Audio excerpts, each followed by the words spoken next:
ਧੰਨ ਵਾਹਿਗੁਰੂ ਸਾਹਿਬ ਜੀਓ। ਜੋ ਉਪਜਿਓ ਸੋ ਬਿਨਸ ਹੈ, ਪਰੋ ਆਜ ਕੈ ਕਾਲ। ਨਾਨਕ ਹਰ ਗੁਣ ਗਾਈ ਲੇ, ਛਾੜ ਸਗਲ ਜੰਜਾਲ। ਤੂੰ ਸੁਲਤਾਨ ਕਹਾਂ ਹਉ ਮੀਆਂ, ਤੇਰੀ ਕਵਨ ਵਡਾਈ। ਜੋ ਤੂੰ ਦੇਹੀ ਸੋ ਕਹਾਂ ਸੁਆਮੀ, ਮੈਂ ਮੂਰਖ ਕਹਿਣ ਨਾ ਜਾਈ। ਜੋ ਤੂੰ ਦੇਹੀ ਸੋ ਕਹਾਂ ਸੁਆਮੀ, ਮੈਂ ਮੂਰਖ ਕਹਿਣ ਨਾ ਜਾਈ। ਸ਼੍ਰੀ ਰਾਗ ਮਹਿਲਾ ਪੰਜਵਾਂ ਘਰ ਦੂਜਾ। ਗੋਇਲ ਆਇਆ ਗੋਇਲੀ, ਕਿਆ ਤਿਸ ਡੰਪ ਪਸਾਰ।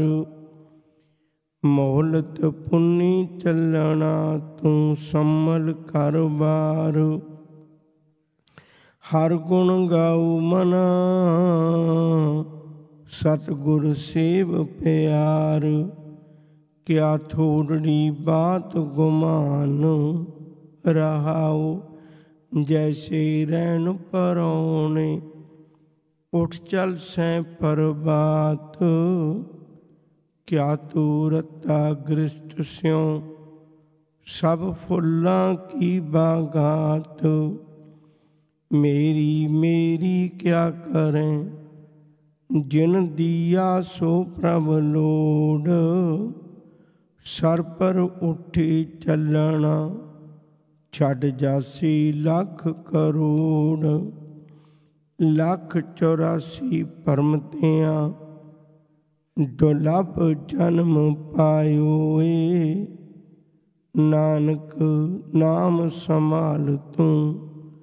ਸੋ ਦਿਨ ਨੇੜਾ ਆਇਓ ਏ, ਲੱਖ 84 ਭਰਮ ਤਿਆਂ। ਦੁਲਭ ਜਨਮ ਪਾਇਓ ਏ, ਨਾਨਕ ਨਾਮ ਸੰਭਾਲ ਤੂੰ। ਸੋ ਦਿਨ ਨੇੜਾ ਆਇਓ ਏ। ਵਾਹਿਗੁਰੂ ਜੀ ਕਾ ਖਾਲਸਾ, ਵਾਹਿਗੁਰੂ ਜੀ ਕੀ ਫਤਿਹ। ਦੁਨੀ ਸੁਹਾਬੇ ਬਾਗ ਵਿੱਚ ਜੀਵ ਆਉਂਦੇ ਨੇ, ਕੁਝ ਦਿਨ ਟਿਕਦੇ ਨੇ ਤੇ ਵਾਪਸ ਟੁਰ ਜਾਂਦੇ ਨੇ। ਮਨੁੱਖ ਨੂੰ ਸੰਸਾਰ ਵਿੱਚ ਆਉਣਾ ਵੀ ਚੰਗਾ ਲੱਗਦਾ ਹੈ, ਸੰਸਾਰ ਵਿੱਚ ਰਹਿਣਾ ਵੀ ਚੰਗਾ ਲੱਗਦਾ ਹੈ, ਪਰ ਜਾਣਾ ਬੜਾ ਦੁਖਦਾਈ ਲੱਗਦਾ ਹੈ। ਤੁਸੀਂ ਦੇਖਿਓ ਕਦੇ, ਜਿਹੜੇ ਦੁਨਿਆਵੀ ਵਿਛੋੜੇ ਵੀ ਹੁੰਦੇ ਨੇ, ਉਹਨਾਂ ਵਿਛੋੜਿਆਂ ਦੇ ਲਈ ਵੀ ਸਾਨੂੰ ਦਰਦ ਤਾਂ ਹੁੰਦਾ ਹੈ। ਕੋਈ ਸਾਲ ਲਈ ਵਿਛੜ ਗਿਆ, ਕੋਈ 2 ਸਾਲ ਲਈ ਵਿਛੜ ਗਿਆ, ਪਰ ਫਿਰ ਵੀ ਉਹਨਾਂ ਦੁੱਖਾਂ ਨੂੰ ਝੱਲਣ ਦੀ ਸਮਰੱਥਾ ਸਾਡੇ ਕੋਲ ਹੁੰਦੀ ਹੈ, ਕਿਉਂਕਿ ਉਹਨਾਂ ਵਿਛੋੜਿਆਂ ਦੇ ਪਿੱਛੇ ਮੁੜ ਮਿਲਾਪ ਦੀ ਆਸ ਹੁੰਦੀ ਹੈ। ਪਰ ਜਿਹੜਾ ਮੌਤ ਰੂਪ ਵਿਛੋੜਾ ਹੈ, ਇਹ ਝੱਲਣਾ ਏਡਾ ਔਖਾ ਕਿਉਂ ਹੈ? ਕਿਉਂਕਿ ਇਹਦੇ 'ਚ ਮੁੜ ਮਿਲਾਪ ਦੀ ਆਸ ਖਤਮ ਹੋ ਜਾਂਦੀ ਹੈ। ਇਹ 'ਚ ਮੁੜ ਮਿਲਾਪ ਨਹੀਂ ਹੋਣਾ ਕਦੇ। ਵਿਛੜ ਗਏ ਤਾਂ ਸਦਾ ਲਈ ਵਿਛੜ ਗਏ। ਇਹੋ ਹੀ ਕਾਰਨ ਹੈ, ਦੁਨੀਆ ਦੇ ਅੰਦਰ 3 ਤਰ੍ਹਾਂ ਦੇ ਲੋਕ ਅਸੀਂ ਅਕਸਰ ਦੇਖਦੇ ਹਾਂ। ਇੱਕ ਉਹ ਨੇ ਜਿਹਨਾਂ ਨੂੰ ਪਤਾ ਹੀ ਕੋਈ ਨਹੀਂ ਜੀਵਨ ਕੀ ਹੈ, ਜ਼ਿੰਦਗੀ ਦਾ ਮਕਸਦ ਕੀ ਹੈ, ਅੰਧਕੋਰ ਵਿੱਚ ਨੇ। ਦੂਜੇ ਉਹ ਨੇ ਜਿਨ੍ਹਾਂ ਨੇ ਮੌਤ ਨੂੰ ਸਮਝਿਆ ਪਰ ਘਬਰਾ ਗਏ। ਐਸੀਆਂ ਬੜੀਆਂ ਉਦਾਹਰਨਾਂ ਨੇ। ਜਿਵੇਂ ਆਪਾਂ ਵਿਚਾਰਨੇ ਹੈ, ਮਹਾਤਮਾ ਬੁੱਧ उन्हें करथी जांदी वेखी, मन इतना उपराम हो गया, इतना उदास हो गया, राज भाग सब कुछ नूं छड्ड के त्यागी बन गया। एक तीजी तरह के लोग ने जिन्हों आपां गुरमत दी रंगण विच रंगे कह सकने। ये मौत वल्लों बेपरवाह भी नहीं, मौत वल्लों बेपरवाह नहीं है, क्योंकि गुरु का सिख रोज रात नूं सोहला साहिब पढ़दा है। जिमें असीं सारे दिन का कमाया, सारे महीने का कमाया, साल का कमाया हिसाब किताब लाउने हैं ना, सिख रोज लाउंदा है। गुरु उन्हें समझाउंदा है, करो बेनंती सुनो मेरी मीता, संत टहल की बेला, इहा खाट चलो हर लाहा, आगे वसन सुहीला। औद घटै, ये गल समझ आई जाती है। दिन सरैना रे मन गुरमिल काज सवारे। सिख अवेसला भी नहीं है, ये नहीं भी इनू पता ही नहीं है। रोज पढ़दा है, गावे को जी लै फिर दे, पढ़दा है। वो एक गल समझ लैंदा है, मौत प्रति वो अवेसला नहीं है, समझदार है। पर मौत तो घबराउंदा भी नहीं है भी महात्मा बुद्ध वांगू घर छड्ड के चला जाए, बल्कि मौत नूं चौ बनाउंदा है, मौत नूं जीवन युक्त बनाउंदा है। ये सोचदा है मैं इवें दा मरां, जदों मेरी मौत आवे उदों तक मैं गुरमुख जन्म सवार, डर के चलिया सच्ची डर के जाए, सच्चा पिड़ मलिया। मैं उस मुकाम तक पहुँच चुका हूँ। मैनू मौत तो डर ना लगे, मेरे लिए मौत दुखदाई ना होवे। उन्हां लोकां लई जीवन जुगत है। यकीन करके जानियो, गुरबाणी जीवन जुगत है। ये गल वखरी है भी असीं नूं बहुता मरण तो बाद नाल जोड़ लिया, पर ये जीवन जिउंदियां जी अपने ते लागू हुंदी। मैं किवें दा जीवन गुजारा, एक शब्द कह के मैं अगे अर्थ करने ने। बीत जह जन्म अकाज रे, निस दिन सुन के पुराण। दिन रात धार्मिक ग्रंथ सुनदा पढ़दे मन, समझत नहीं रे अजान, पर समझदा नहीं है। काल तो पहुंचो आन, कहाँ जह भाजरे। मौत ने तो एक दिन आ जाना, सब चीज़ों तो भजिया जा सकता है। मैं बहुत बारी बेनती करना, देखो मोटियां जिहियां गल्लां अपने जीवन में कदे विचार के देखियो। तुसीं तो बहुत पढ़े लिखे हुए हो, जेड़ा कोई एक्सपैरीमेंट किसी 100 बंदे ते कीता होवे, उहदा सक्सैस रेट बहुत होवे ते ओह लागू कर देने भई इहदा रेट बहुत वधिया रिजल्ट निकलिया, ये इन्ने बंदियां ते परखिया, ये इन्ना सच निकलिया। कोई दवाई होवे, आपां पिछे करोना की गल देखिए, जेड़ा तजर्बा हजूर कहंदे भी ये 100 बंदे ते नहीं, 200 बंदे ते नहीं, सारी दुनिया ते तजर्बा करके देखिया, सारे संसार ते तजर्बा करके देखिया। वो की है भी जो उपजियो सो बिनस है, जां जो आया सो चल सी, सब कोई आई बारी है। ये इतफाक नहीं है, ये हकीकत है, ये सच है। जो आया उन्हें एक ना एक दिन जाना ही है। 4 दिन अगे पिछे किसी दे हो सकते हैं, पर यह नहीं भी कोई दुनिया च अजिहा मनुख होवे जिन्हों मौत ना आई होवे। भावें वह धार्मिक दुनिया चों है, भावें वह राजनीतिक दुनिया चों है, भावें अमीरां दी दुनिया चों है, भावें गरीबां दी दुनिया चों, भावें दुखियां दी दुनिया चों, भावें सुखियां दी दुनिया चों। एक तजर्बा मनुख के सामने हर रोज वापरदा है, फिर भी नहीं समझदा, फिर भी नहीं विचारदा। जिन्हें ये गल समझ ली मैं दुनिया च रोज नहीं रहना, वो कदे 3 काम नहीं करता। आशा की वार दे विच बचन ने तुसीं बहुत बारी सुनते हो, जा रहना नहीं ऐत जग, तो ਉਹਦੀ पहली निशानी की है? तकायत गर्भ हंडी है, वो कदे हंकारी नहीं हुंदा। दूजी निशानी ਉਹਦੀ है भी मंदा किसे ना आखी है, पढ़ अखर इहो बूझी है। तीजी निशानी ਉਹਦੀ मूर्ख है नाल लूची है, वो अपनी जिंदगी का समा मूर्खां की संगत में नहीं गुजारता, बड़ा संभल के गुजारता है। नंबर एक, कोई हंकारी नहीं हुंदा। नंबर दो, किसी नूं उच्चे बोल नहीं बोलता।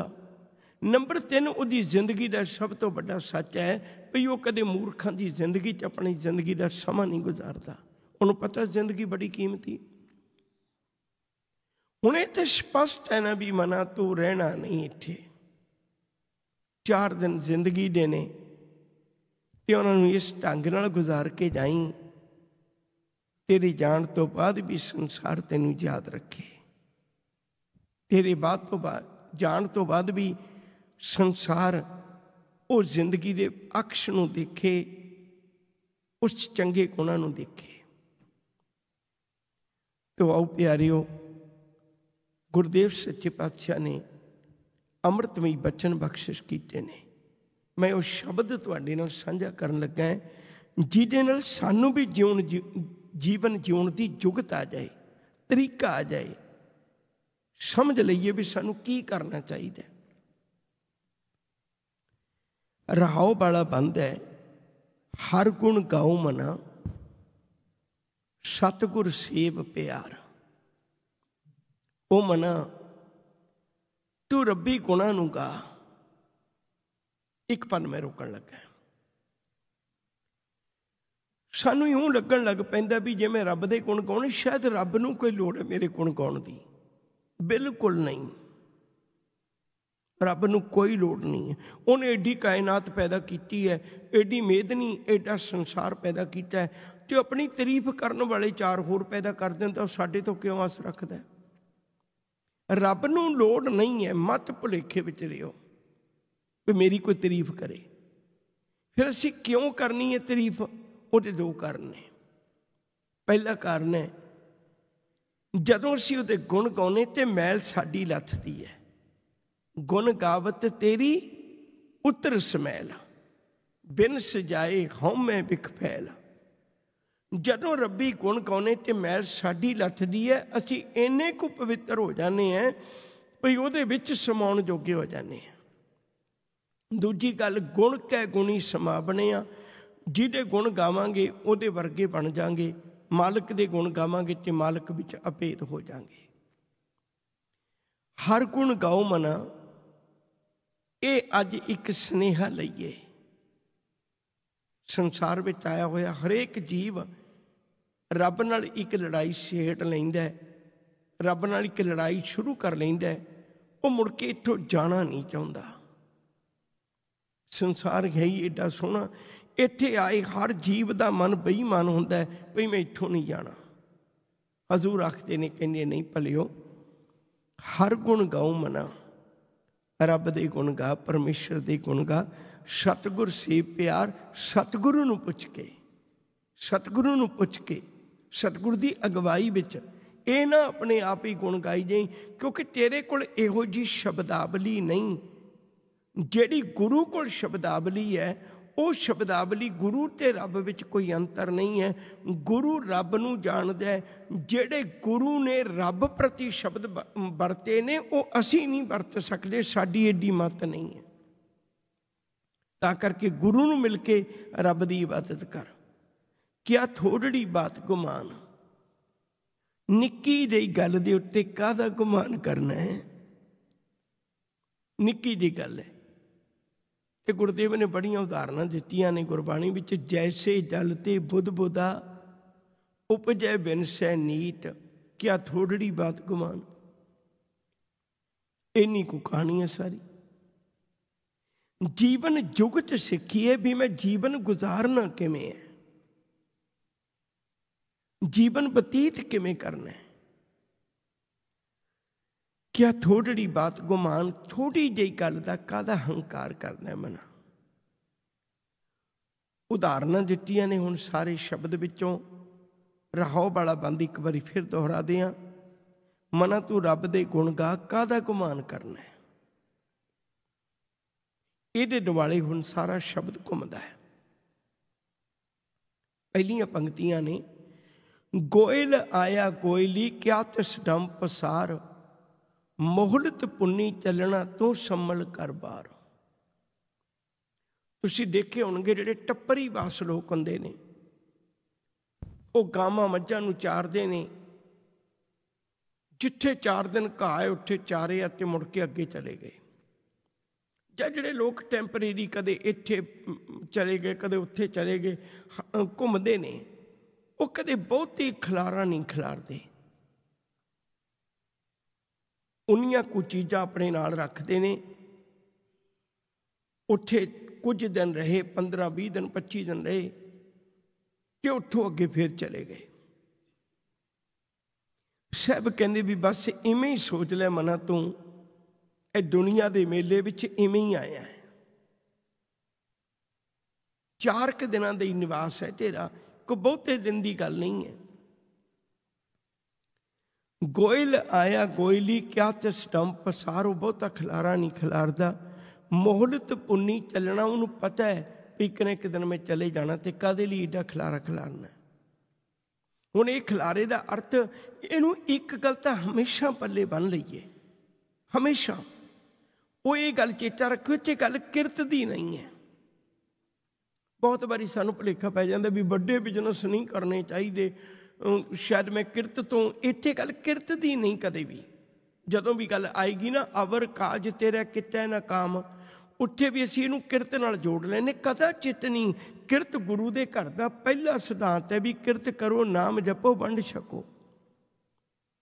ਇਹ ਨਹੀਂ, ਇੱਥੇ ਅਵਰ ਕਾਜ ਦਾ ਅਰਥ ਹੁੰਦਾ ਜਿਹੜੀ ਤੂੰ ਨਿੰਦਾ ਕਰਨਾ, ਜਿਹੜੀ ਤੂੰ ਈਰਖਾ ਕਰਦਾ, ਜਿਹੜੇ ਤੂੰ ਕਰਮ ਕਾਂਡ ਕਰਦਾ, ਜਿਹੜੀ ਤੂੰ ਦਵੈਸ਼ ਰੱਖਣਾ, ਜਿਹੜਾ ਤੂੰ ਹੰਕਾਰ ਕਰਨਾ, ਇਹ ਤੇਰੇ ਕਿਸੇ ਕੰਮ ਨਹੀਂ ਆਉਣੇ। ਉਹ ਜਿਹੜੇ ਕਰਮ ਕਾਂਡ ਤੂੰ ਕਮਾਉਣੇ, ਉਹ ਤੇਰੇ ਕਿਸੇ ਕੰਮ ਨਹੀਂ ਆਉਣੇ। ਇਹ ਨਹੀਂ ਵੀ ਕਿਰਤ ਕਿਸੇ ਕੰਮ ਨਹੀਂ ਆਉਣੀ, ਕਿਰਤ ਤੇ ਜ਼ਰੂਰੀ ਹੈ। ਅਸੀਂ ਉਹਨੂੰ ਰੋਜ਼ ਕਰਤਾ ਪੁਰਖ ਪੜ੍ਹਦੇ ਹਾਂ। ਤੂੰ ਗੱਲ ਨੇੜੇ ਕਰੀਏ, ਸਾਹਿਬ ਆਖਦੇ ਨੇ, ਕਹਿੰਦੇ ਭਲਿਓ ਮੋਹਲਤ ਪੁੰਨੀ ਚੱਲਣਾ ਤੂੰ ਸੰਮਲ ਕਰ ਬਾਰ। ਸੰਸਾਰ ਵਿੱਚ ਰਹਿੰਦਿਆਂ ਨਿਰਹੰਕਾਰ ਹੋ ਕੇ ਜੀਵਿਆ ਜਾਏ, ਪਿਆਰ ਨਾਲ ਜੀਵਿਆ ਜਾਏ। ਅਗਲੀਆਂ ਪੰਕਤੀਆਂ ਨੇ, ਉਦਾਹਰਨ ਹੈ ਅਗਲੀ, ਜੈਸੇ ਰਹਿਣ ਪ੍ਰਾਹੁਣੇ। ਇਹ ਗੁਰੂ ਜੀ ਦੀ ਬੜੀ ਕਮਾਲ ਹੁੰਦੀ ਹੈ, ਇੱਕ ਸ਼ਬਦ ਵਿੱਚ ਕਈ ਤਰ੍ਹਾਂ ਦੀਆਂ ਉਦਾਹਰਨਾਂ ਦਿੰਦੇ ਨੇ। ਵੀ ਹੋ ਸਕਦਾ ਬੰਦਾ ਉਸ ਤਰ੍ਹਾਂ ਦੀ ਉਦਾਹਰਨ ਨਾ ਸਮਝਦਾ ਹੋਵੇ। ਜਿਵੇਂ ਹੁਣ ਤੁਸੀਂ ਇਹਨਾਂ ਮੁਲਕਾਂ 'ਚ ਰਹਿੰਦੇ ਹੋ, ਅਤੇ ਇੱਥੇ ਬਹੁਤ ਵਾਰੀ ਜਿਹੜਾ ਉਹ ਗਾਵਾਂ ਮੱਝਾਂ ਚਾਰਨ ਵਾਲੇ ਨਹੀਂ ਆਉਂਦੇ, ਅਤੇ ਕਈ ਵਾਰੀ ਨਹੀਂ ਸਮਝ ਪੈਂਦੀ। ਗੁਰੂ ਜੀ ਕਮਾਲ ਕਰਦੇ ਨੇ, ਅਗਲੇ ਸ਼ਬਦ ਵਿੱਚ ਉਹ ਕੋਈ ਹੋਰ ਇਹੋ ਜਿਹੀ ਉਦਾਹਰਨ ਦਿੰਦੇ ਨੇ ਵੀ ਇਹ ਨਹੀਂ ਢੁਕਦੀ, ਤੂੰ ਇਹਨੂੰ ਸਮਝ ਲੈ ਮਨਾ। ਗੱਲ ਤੇ ਸਮਝਣ ਦੀ ਹੈ ਨਾ। ਹੁਣ ਆਹ ਦੇਖੋ ਕਿੱਡੀ ਪਿਆਰੀ ਉਦਾਹਰਨ ਹੈ, ਜੈਸੇ ਰਹਿਣ ਪ੍ਰਾਹੁਣੇ। ਆਪਾਂ ਆਪਣੇ ਘਰਾਂ 'ਚ ਆਪਾਂ ਜ਼ਿੰਦਗੀ ਦੇ ਵਿੱਚ ਦੇਖਦੇ ਹਾਂ ਭਈ ਲੋਕ ਮਹਿਮਾਨ ਆਉਂਦੇ ਨੇ, ਆਪਾਂ ਵੀ ਜਾਂਦੇ ਹਾਂ। ਸਾਡੇ ਘਰਾਂ 'ਚ ਵੀ ਮਹਿਮਾਨ ਆਉਂਦੇ ਨੇ ਅਤੇ ਆਪਾਂ ਵੀ ਜਾਂਦੇ। ਜੇ ਕੋਈ ਆਉਂਦਾ ਹੈ ਤੂੰ ਇੰਨਾ ਕੁ ਸਮਾਨ ਲੈ ਕੇ ਆਉਂਦਾ ਵੀ ਮੈਂ 4 ਕੁ ਦਿਨ ਰਹਿਣਾ ਅਤੇ ਮੈਂ ਚਲੇ ਜਾਣਾ। ਤੁਸੀਂ ਦੇਖਿਓ ਕਦੇ ਮਹਿਮਾਨ ਦੇ ਨਾਲ ਬੜੀਆਂ ਗੱਲਾਂ ਜੁੜੀਆਂ ਨੇ। ਉਹ ਵਧੀਆ ਕੱਪੜੇ ਲੈ ਕੇ ਆਉਂਦਾ, ਵਧੀਆ ਢੰਗ ਨਾਲ ਰਹਿੰਦਾ, ਮਿੱਠਾ ਬੋਲਦਾ, ਚੰਗੇ ਖਾਣੇ ਖਾਂਦਾ, ਅਤੇ ਅਸੀਂ ਵੀ ਉਹਦਾ ਬਹੁਤ ਸਤਿਕਾਰ ਕਰਨੇ ਵੀ ਇਹਨੇ 4 ਕੁ ਦਿਨ ਰਹਿਣਾ। ਜਦੋਂ ਅਸੀਂ ਕਿਸੇ ਦੇ ਘਰ ਜਾਂਦੇ ਅਤੇ ਅਸੀਂ ਵੀ ਉੱਥੇ ਐਡਜਸਟ ਕਰਦੇ ਹਾਂ। ਇਹ ਨਹੀਂ ਕਹਿੰਦੇ ਵੀ ਇਹ ਬੈਡਰੂਮ ਇੱਧਰ ਨੂੰ ਬਣਾਓ, ਇਹ ਖਿੜਕੀ ਇੱਧਰ ਨੂੰ ਖੋਲ੍ਹੋ, ਨਹੀਂ, ਜਿਹੋ ਜਿਹਾ ਅਗਲੇ ਦਾ ਘਰ ਬਣਿਆ ਉਹਦੇ 'ਚ ਐਡਜਸਟ ਕਰਦੇ ਵੀ ਪਤਾ ਮੈਂ ਤਾਂ 4 ਦਿਨ ਰਹਿਣਾ। ਆਹ ਹੈ ਜੀਵਨ ਜੁਗਤ। ਅਸੀਂ ਦੁਨੀਆ 'ਚ ਮਹਿਮਾਨ ਆਏ ਹਾਂ, ਪਰ ਅਸੀਂ ਦਿਨ ਰਾਤ ਹੀ ਨੁਕਸ ਕੱਢਣ 'ਚ ਲੱਗੇ ਹੋਏ ਹਾਂ। ਕਿਸੇ ਨੇ ਕੋਈ ਐਡਜਸਟ ਨਹੀਂ ਕਰ ਪਾਉਂਦਾ। ਇੱਥੇ ਦਿਨ ਰਾਤ ਹੀ ਅਸੀਂ ਨੁਕਸ ਕੱਢਣ 'ਚ ਲੱਗੇ ਹੋਏ ਇੱਕ ਦੂਜਿਆਂ ਦੇ। ਸਾਹਿਬ ਕਹਿੰਦੇ ਨਹੀਂ ਭਲਿਓ, ਅਸੀਂ ਤਾਂ ਮਿੱਠਾ ਜਿਹਾ ਬੋਲੀਏ, ਵਧੀਆ ਤਰੀਕੇ ਨਾਲ ਰਹੀਏ, ਵਧੀਆ ਇੱਥੇ ਖਾਈਏ ਪਹਿਨੀਏ, ਕਿਉਂਕਿ ਮਹਿਮਾਨ ਹੈ, ਚਲੇ ਜਾਣਾ ਹੈ। ਜੈਸੇ ਰਹਿਣ ਪ੍ਰਾਹੁਣੇ ਉੱਠ ਚਲ ਸੈਂ ਪ੍ਰਭਾਤ, ਕਿਆ ਤੂੰ ਰੱਤਾ ਗ੍ਰਿਸ਼ਟ ਸਿਉ ਸਭ ਫੁੱਲਾਂ ਕੀ ਬਾਗਾਤ। ਤੂੰ ਇੰਨਾ ਕਿਉਂ ਆਪਣੇ ਮਨ ਵਿੱਚ ਡੁੱਬ ਗਿਆ ਮਨਾ ਭਈ ਤੂੰ ਸੱਚ ਨੂੰ ਭੁਲਾਈ ਬੈਠਾ ਹੋਇਆ। ਮੇਰੀ ਮੇਰੀ ਕਿਆ ਕਰੇ ਜਿਨ ਦੀਆ ਸੋ ਪ੍ਰਭ ਲੋੜ। ਬੜੇ ਧਿਆਨ ਨਾਲ ਸੁਣਿਓ। ਮੈਨੂੰ ਪਤਾ ਲੱਗਿਆ ਮੈਂ ਕੋਈ ਬਹੁਤਾ ਵਿਚਰ ਨਹੀਂ ਸਕਿਆ, ਮੈਂ ਨਾਲ ਮਿਲ ਵੀ ਨਹੀਂ ਸਕਿਆ, ਪਰ ਮੈਂ ਸੁਣਿਆ ਬੀਬੀ ਕੁਲਦੀਪ ਕੌਰ ਜੀ ਆਪਣੇ ਲਈ ਸਹਿਜ ਪਾਠ ਆਪ ਕਰਕੇ ਗਏ ਨੇ।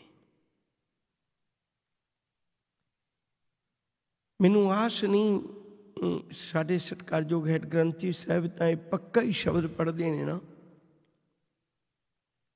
ਸੋ ਕੋ ਟਲ ਗੁਰ ਸੇਵੀਐ ਐਨੇ ਸਹਿ ਸੁਭਾਏ, ਦਰਸ਼ਨ ਪਰਸੇ ਗੁਰੂ ਕੇ ਜਨਮ ਮਰਨ ਦੁੱਖ ਜਾਏ।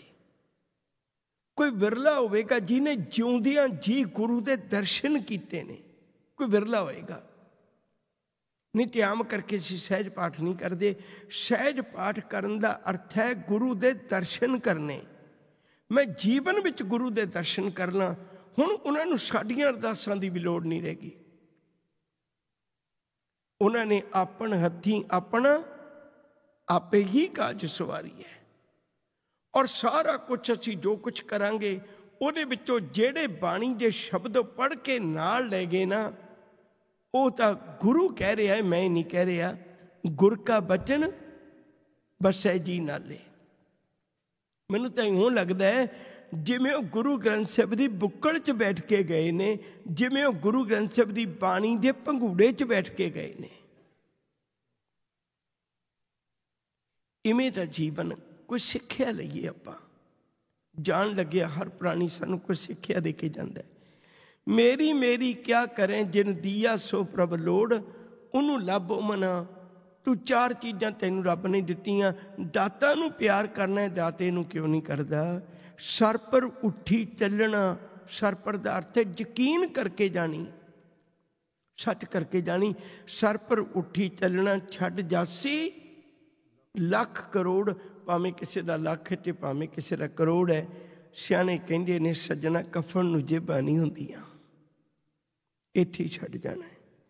1,84 ਭਰਮਤਿਆਂ ਦੁਲਭ ਜਨਮ ਪਾਇਓ। ਇਹ ਬੜੇ ਲੰਮੇਰੇ ਸਮੇਂ ਤੋਂ ਬਾਅਦ ਇਹ ਬੜਾ ਕੀਮਤੀ ਜਾਮਾ ਮਿਲਿਆ।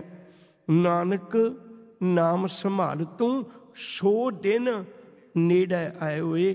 ਉਹ ਮਨਾ ਤੂੰ ਵੀ ਰੱਬ ਨੂੰ ਇਬਾਦਤ ਕਰ ਲੈ।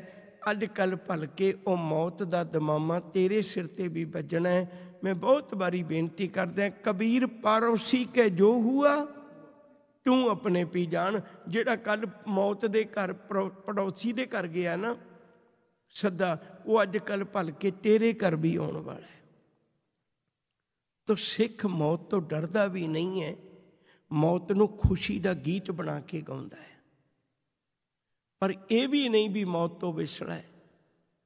ਗੁਰਮਤਿ ਨੂੰ ਸਮਝ ਕੇ, ਗੁਰਬਾਣੀ ਨੂੰ ਸਮਝ ਕੇ ਆਪਣੇ ਜੀਵਨ ਵਿੱਚ ਧਾਰਨ ਕਰਦਾ ਹੈ ਤੇ ਆਪਣਾ ਮੁੱਖ ਗੁਰੂ ਦੇ ਦੁਆਰੇ 'ਤੇ ਉਜਲਾ ਕਰ ਲੈਂਦਾ ਹੈ।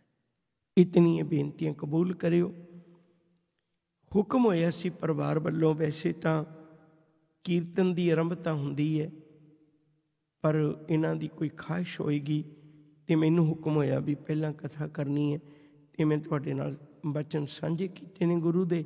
ਆਓ ਅਗਲੇਰਾ ਪ੍ਰੋਗਰਾਮ ਤੁਹਾਨੂੰ ਜਾਣੂ ਕਰਵਾਉਣਗੇ ਜੀ। ਵਾਹਿਗੁਰੂ ਜੀ ਕਾ ਖਾਲਸਾ, ਵਾਹਿਗੁਰੂ ਜੀ ਕੀ ਫਤਿਹ।